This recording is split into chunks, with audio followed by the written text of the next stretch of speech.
शेतकरी बंधूंनो, मी भारती सीड या कंपनीचा प्रतिनिधी आहे. आज आपण इथे गाव हसनाबाद, तालुका भोकरदन, जिल्हा जालना या ठिकाणी मक्का पिकाची पाहणी करता आलेलो आहे. तर प्रगतशील शेतकरी मच्छिंद्र गडकर असे शेतकऱ्याचं नाव आहे. यांनी भारती सीडची भारती 45 या मक्काची लागवड केलेली आहे. तर तुम्ही बघू शकता की मक्काचं कणूस एकदम मोठं आहे आणि हिरवागार मक्का आहे. आळीचा प्रादुर्भाव मक्कावर कमी होतो. तर आपण एक कणूस सोडून पाहूया थोडंसं कसं आहे ग्रेन वगैरे. एकदम मक्का शेवटपर्यंत हिरवीगार असते आणि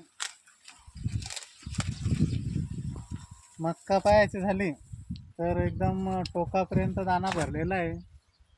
बुडापासून तर टोकापर्यंत कॅप्सूल टाईप दाणा आहे. त्याचं लेंडूरसुद्धा बारीक आहे, बघू शकता.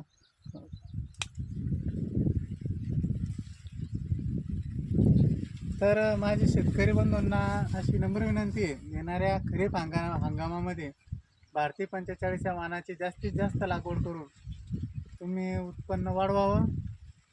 आणि धन्यवाद.